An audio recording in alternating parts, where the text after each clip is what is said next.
para conhecermos a vontade de Deus. Nós queremos meditar nesta noite com base neste texto e falarmos a respeito deste assunto, para conhecermos a vontade de Deus. Amém? Meus irmãos, a comunidade cristã que havia se instaurado em Roma, na época apostólica, não foi fruto direto do trabalho do apóstolo Paulo. Muito provavelmente, judeus que estavam presentes lá em Jerusalém, por ocasião do dia de Pentecostes, Atos capítulo 2, ao retornarem para suas cidades onde residiam, chegaram até Roma e ali levaram a mensagem, e assim fundou-se uma comunidade cristã. Ou pode ter sido também resultado do trabalho de outro apóstolo. Porém, o apóstolo Paulo mesmo, ele não teve participação direta na fundação daquela igreja, mas mesmo assim ele ainda prestou assistência para aquela igreja, de forma literária, aqui através desta carta, escrita mais precisamente por um moço chamado Técio, que era o ajudante do apóstolo Paulo, aquele que escreveu aquilo que o apóstolo Paulo ditou. Todos os especialistas, estudiosos, eles são unânimes em dizer que esta é a carta mais teológica do apóstolo, que o apóstolo Paulo escreveu. E de fato, quando nós analisamos, estudamos, lemos e nos familiarizamos com o conteúdo desta carta, nós observaremos um alto teor teológico, certo, dentro desta carta, pois o apóstolo trata principalmente aqui a respeito da doutrina da justificação pela fé,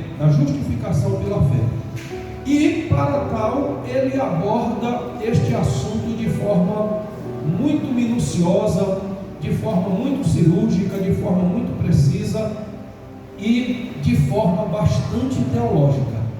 Ela tem uma grande relevância dentro das cartas do apóstolo Paulo, e de acordo com alguns especialistas também, essa pode ter sido a razão de ela encabeçar aqui na nossa Bíblia, na nossa Bíblia cristã, ela encabeçar aqui as cartas do apóstolo Paulo na ordem que estão na nossa Bíblia aqui, certo? Na nossa Bíblia João Ferreira de Almeida, certo? Então, meus amados e queridos irmãos, é uma carta muito teológica, rica teologicamente, trata de um assunto de suma importância, a justificação pela fé, mostrando que o homem não pode ser justificado pelas obras da lei, que o homem não pode ser justificado por si próprio, que o homem não pode alcançar a justificação pelos seus próprios méritos, pelos seus próprios esforços, mas que isto é obra do sacrifício de Cristo na cruz do Calvário, e que esta justificação é alcançada pela fé. Amém?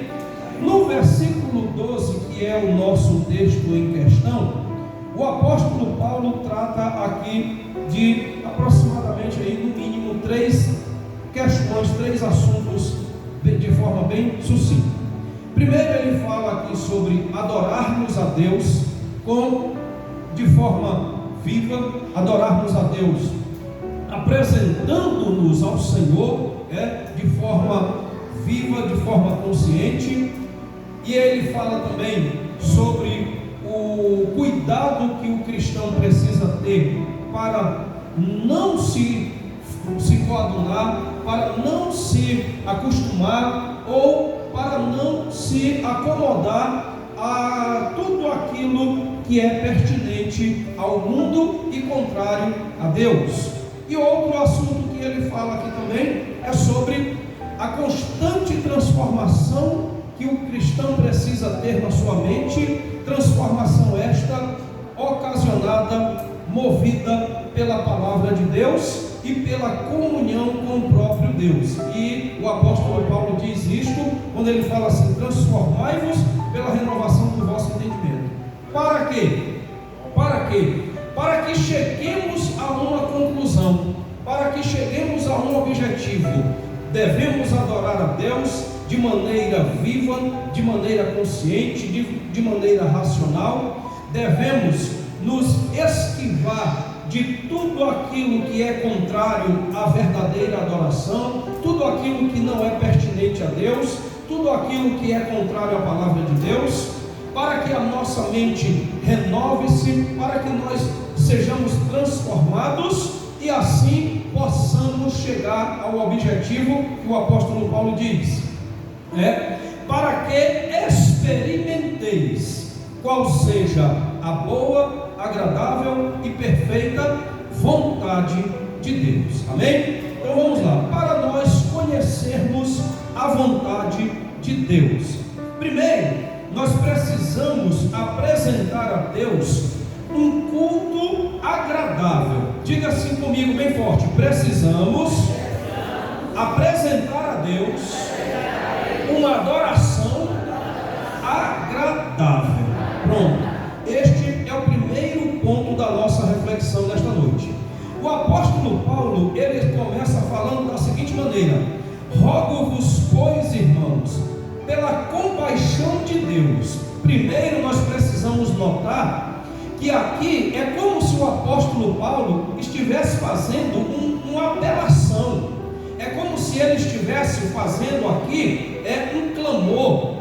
O rogo-vos aqui é no sentido de pedir, de suplicar, mas além disso tem o sentido de chamar para perto, tem o sentido de trazer para perto, para fazer junto comigo, para me auxiliar. Então, é como se o apóstolo Paulo dissesse assim: eu chamo vocês para perto de mim, para vocês fazerem junto comigo o que eu estou fazendo. Ou seja, o que era que ele estava dizendo? Rogando aos irmãos, chamando os crentes, motivando os crentes pela compaixão de Deus. Aí é interessante que ele usa aqui a palavra compaixão, e lá no original essa compaixão aqui pode ser traduzida como piedade ou como misericórdia. É como se ele dissesse assim: eu peço a vocês, pelo amor de Deus. É um apelo que o apóstolo Paulo está fazendo. Ele escreve dizendo assim: eu peço, eu suplico a vocês, pelo amor de Deus, pela misericórdia de Deus, pela compaixão de Deus, que vocês apresentem uma adoração agradável diante de Deus. Certo? Aí ele continua dizendo assim: que apresenteis o vosso corpo como sacrifício, o que é, meus irmãos? De que maneira aí ele está dizendo para nós apresentarmos o nosso corpo diante de Deus? Diga bem forte comigo: sacrifício vivo. Este termo sacrifício lá tem o sentido de apresentação de serviço. Nós precisamos entender, meus amados e queridos irmãos, aqui o apóstolo Paulo, ele está usando uma linguagem lá do Antigo Testamento, onde os sumos sacerdotes, onde os levitas estavam envolvidos no trabalho da liturgia do Antigo Testamento, lá no tabernáculo. E quando nós voltamos às páginas da Bíblia Sagrada, até ao ritual levítico de adoração, nós observamos que este ritual levítico de adoração, ele envolvia esforço físico, ele envolvia dedicação, ele exigia daquele sacerdote, do sumo sacerdote, de todos os que estavam ali, uma prestação de serviço. O sacerdote trabalhava quando adorava a Deus, os levitas diante de Deus, diante do tabernáculo, no serviço que eles estavam ali realizando, eles estavam prestando uma adoração ao Senhor. Sacrifício aqui tem este sentido de apresentar serviço. Bendito seja Deus. E nós podemos observar que o apóstolo Paulo diz assim: que apresenteis o vosso corpo como vivo. O vivo aqui lá no original é o oposto daquilo que está sem atividade nenhuma, daquilo que está inativo. E o autor do comentário bíblico do Novo Testamento, Russell Champlin, ele usa um exemplo, senhores obreiros, aqui para esta palavra vivo. Ele toma lá o exemplo da água do pântano, da água do poço, com a água que é corrente, água do rio ou água que sai de uma fonte. Ele usa este exemplo para mostrar aqui, para tentar mostrar o significado desta palavra vivo. Aí ele diz que, mostrando a diferença da água que está no pântano, da água que está no poço, com a água que está jorrando de uma fonte. Qual é a que tem movimento? É a que está no poço ou é a que está no rio? Diga lá, meus irmãos, qual é? É a água que está no rio, porque ela jorra de uma fonte inesgotável e ela está em constante movimento. Então, quando o apóstolo Paulo diz: apresenteis o vosso corpo como sacrifício vivo, ele está dizendo assim: prestemos a Deus um serviço de qualidade, com vida, um serviço que seja agradável a Deus. Bendito seja o nome eterno do Senhor. E ele ainda dá outra característica para o sacrifício que nós devemos apresentar a Deus. Rogo-vos, pois, que apresenteis o vosso corpo como sacrifício vivo. Qual é a próxima palavra aí? Santo. Lá no sentido original é aquilo que não tem mancha, é aquilo que é perfeito. Ou seja, ele diz que o nosso sacrifício, a nossa adoração, ela não pode ter mancha nenhuma, ela não pode ser misturada, ela tem que ser perfeita. A outra palavra que ele também usa é a palavra agradável a Deus, que é o vosso culto racional. Ou seja, para nós conhecermos a perfeita, a boa, perfeita e agradável vontade de Deus, primeiro nós precisamos apresentar a Deus um culto agradável. Bendito seja o nome eterno do Senhor. O culto que prestamos a Deus, vale também lembrar que não se trata apenas de um culto dentro do templo, não se trata apenas de um culto em um determinado local, com local marcado, hora marcada para começar, hora marcada para terminar. Não trata-se apenas do culto como nós o conhecemos aqui, dentro das suas formalidades, dentro da sua liturgia, mas ao prestarmos um culto agradável a Deus, o apóstolo Paulo está falando de um estilo de vida coerente com aqueles que servem a Deus, coerente com aqueles que têm compromisso com Deus. Bendito seja o nome eterno do Senhor. O culto que prestamos a Deus, culto agradável, não trata-se de um culto apenas dentro do templo, mas trata-se de um estilo de vida que nós adotamos em servir a Deus. E aonde nós estamos, onde nós chegarmos, nós estaremos prestando adoração a Deus através da nossa vida, através da nossa conduta, através do nosso viver, porque todos conhecerão que somos adoradores do Deus vivo e verdadeiro.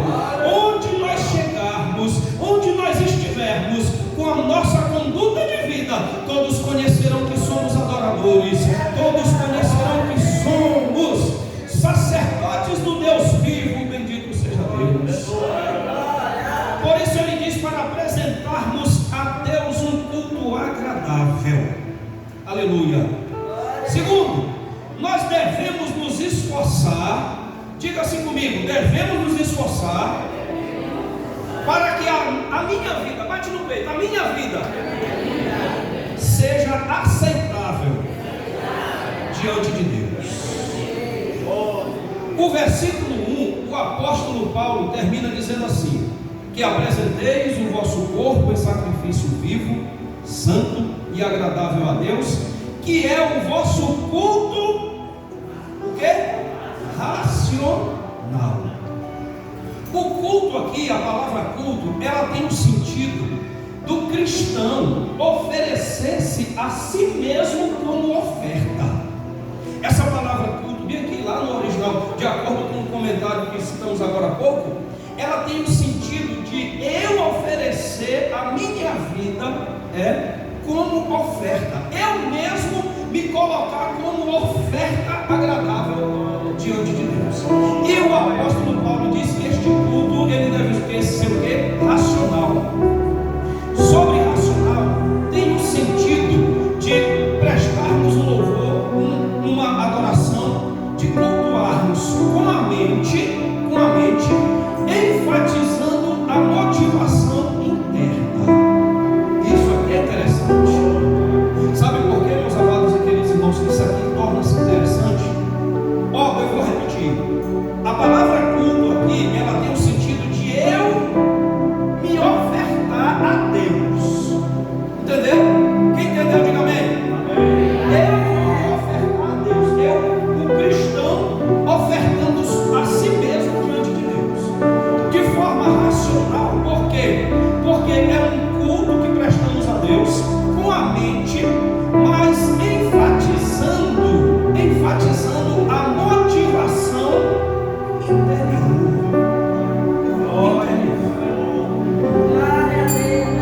Ei, o que é que me motiva a adorar a Deus?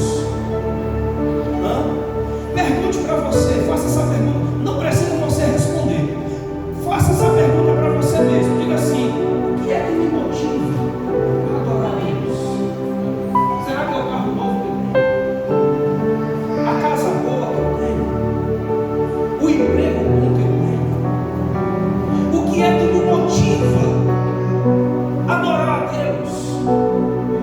Faça essa pergunta para você mesmo e responda para você mesmo. O que é que está me motivando a adorar a Deus? Sabe por quê?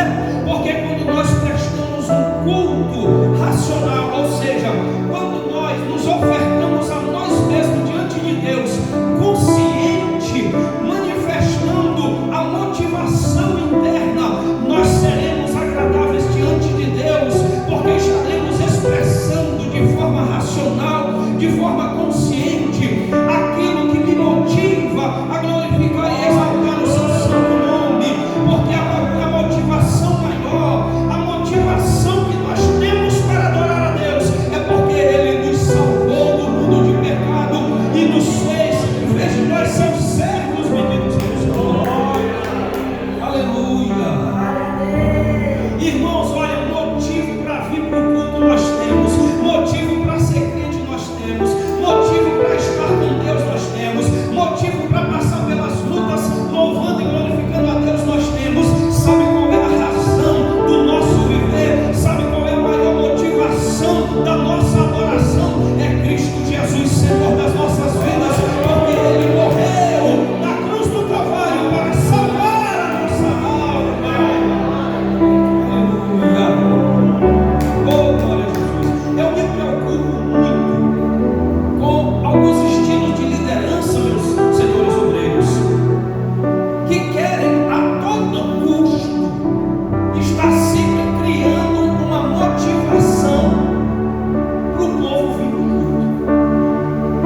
Tem gente aí que inventa tudo quanto é tipo de motivação para os jovens vir para o culto, para o jovem vir para a igreja, para o jovem ficar na igreja, para os crentes não sair da igreja. Meus irmãos, a motivação maior é Jesus. A motivação maior é Jesus. Nós já temos a motivação que precisamos. O que agora nos interessa é prestarmos um culto que seja agradável, que seja aceitável a Deus. Por isso nós devemos nos esforçar para cada dia mais fazer por onde nossas vidas sejam agradáveis diante de Deus. Leia comigo aí Gênesis capítulo 4. Abra comigo sua Bíblia. Vamos para Gênesis capítulo 4. Aleluia.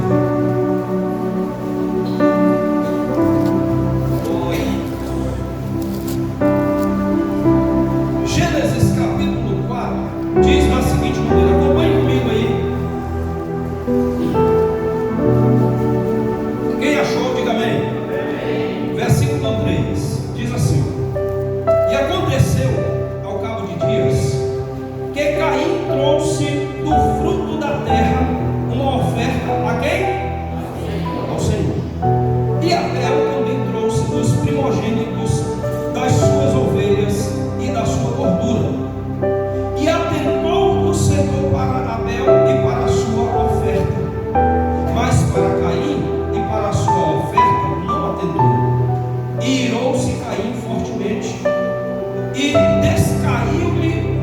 seu semblante. Certo? Olha para mim. O que foi que aconteceu aqui? Nós estamos falando sobre nós apresentarmos um culto que seja agradável. Nós estamos falando sobre nós nos esforçarmos, nos dedicarmos para que a nossa vida seja aceitável diante de Deus, para que o nosso louvor seja aceitável diante de Deus. Nós estamos dizendo que o culto racional ali é o cristão colocar a sua própria vida como oferta. Não é isso que estamos dizendo? Eu, cristão, eu preciso colocar a minha vida como oferta agradável a Deus. Não é isso? Mas Gênesis capítulo 4 conta a história de dois irmãos, Caim e Abel. Todos os dois ofertaram. Sim ou não? Mas as duas ofertas não foram recebidas. Sim ou não? A palavra de Deus diz que Caim era lavrador da terra, agricultor. Abel pastoreava rebanhos. E um determinado dia Caim tirou ali do fruto da terra e levou como oferta ao Senhor. Abel pegou dos primogênitos da criação, levou como oferta ao Senhor. E a Bíblia diz que Deus atentou para Caim, para Abel e para a sua oferta. Mas para Caim a sua oferta não. Aí o que foi que Caim fez? Ficou com raiva, ficou carrancudo. Aqui quando a gente lê aqui na versão Nova Tradução na linguagem de hoje, quando diz assim, descaiu-lhe do seu semblante, quer dizer que ele ficou carrancudo, com a cara feia, com raiva. É isso que está dizendo, certo? Aí o versículo segue dizendo assim: e o Senhor disse a Caim, por que te iraste? E por que descaiu o teu semblante? Por que tu está com a cara feia, Caim? Por que tu está carrancudo? Por que tu está com essa cara fechada e com raiva? Era isso que Deus estava perguntando. Aí Deus prossegue dizendo assim, olha o versículo 7, como é interessante. Se bem fizeres, não haverá aceitação para ti. É assim que diz o versículo 7, meus irmãos. Ou seja, Deus está dizendo assim, se tu fizer o que é certo, tu vai ser aceito. É assim ou não é, meus irmãos?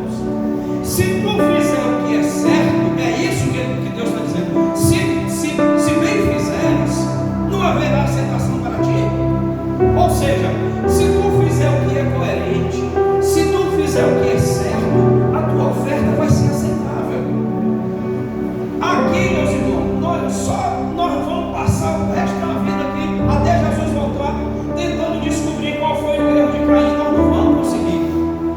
Entenderam? Porque Deus olhou para a oferta de um, olhou para a oferta do outro, disse, não, a oferta de Abel. Me agradei da oferta de Abel. Caim, a tua oferta não chegou aqui, não subiu.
não podem de forma alguma amar o mundo. João diz: não ameis o mundo nem o que no mundo há, porque aquele que ama o mundo, o amor do Pai não está nele. Nós precisamos cada vez mais, meus amados e queridos irmãos, lutar contra o modo operante do mundo, opor-se ao pecado, opor-se a tudo aquilo que o mundo quer fazer com que a igreja aceite, com que a igreja entenda, tornar o politicamente correto. Não é assim, nós vamos mudar. Olha, irmãos, hoje o mundo está lutando contra uma política progressista. Todos nós estamos vendo aí, é notório, todos nós estamos vendo o quanto o progressismo tem tentado invadir as portas da igreja. A sociedade já está totalmente progressista, mas aí querem também trazer para a igreja essas políticas que violam os princípios da palavra de Deus, que querem fazer com que a sociedade seja totalmente transformada. A razão disso tudo é o progressismo. E agora, recentemente, eu estava assistindo um vídeo de um canal do YouTube. Eu até recomendo para os irmãos. Hoje, no mundo militar, quem puder, procura esse canal no YouTube, faça parte, assista, porque ele trata de muitas questões da geopolítica, da atual situação que o mundo está vivendo. Aí, meus irmãos, o vídeo que eu assisti hoje era sobre a repercussão da escolha para o secretário de segurança dos Estados Unidos. Donald Trump foi eleito agora, como nós sabemos. Ele já está fazendo a escolha do seu secretariado. E a pessoa que ele escolheu para ser secretário de defesa causou muita controvérsia. De fato, tem alguns pontos controversos mesmo.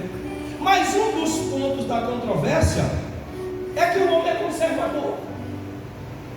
É que o homem, irmão Sinésio está aqui, o homem lá, ele critica muito as Forças Armadas por estarem se tornando mais inclusivas.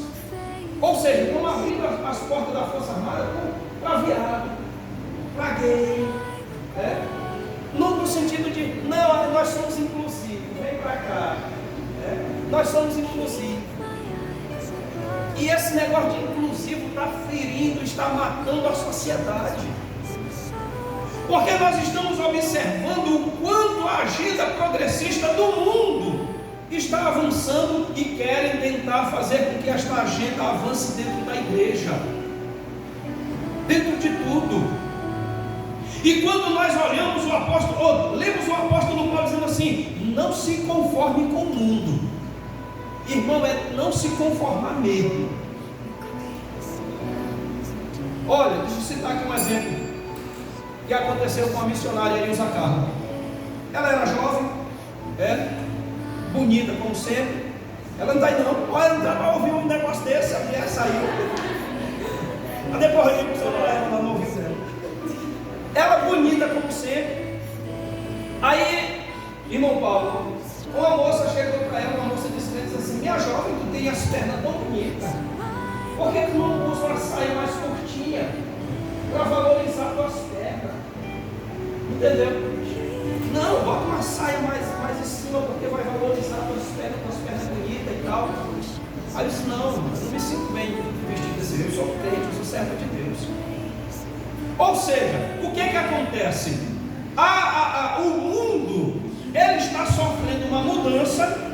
Essa mudança está distanciando a sociedade dos princípios e valores cristãos, levando o mundo mais para perto do inferno. E tem muita gente aceitando a história, muita gente indo atrás. Aí o apóstolo Paulo disse assim: olha, você que quer cultuar a Deus, você que quer apresentar a Deus um culto agradável, você que quer apresentar o seu corpo como sacrifício vivo, santo e agradável, você não pode se conformar com o mundo. Você não pode assumir a forma do mundo. Você não pode de forma alguma tomar o padrão do mundo. Ou seja, você não pode vestir a farda do mundo, de forma para ficar bem exemplificado. Ou seja, nós devemos estar constantemente lutando contra o pecado. Não é só contra o pecado interno, não. Vê que a gente luta também contra a nossa carne. Também, nós devemos lutar contra a nossa própria carne, mas nós também precisamos nos opor ao pecado que está lá fora. Porque no mundo hoje praticamente tudo é natural. Tudo. Mas o apóstolo Paulo diz assim: posso todas as coisas, mas nem tudo me convém. Às vezes o patrão assedia a funcionária crente e diz: não, vamos lá, não tem nadinha não. Não, eu sou crente. Não, mas aqui é porque aqui é assim, eu já saí com a fulana, já fiquei. Não, mas eu sou crente. Não é porque o mundo faz que eu vou fazer. Eu sou servo de Deus.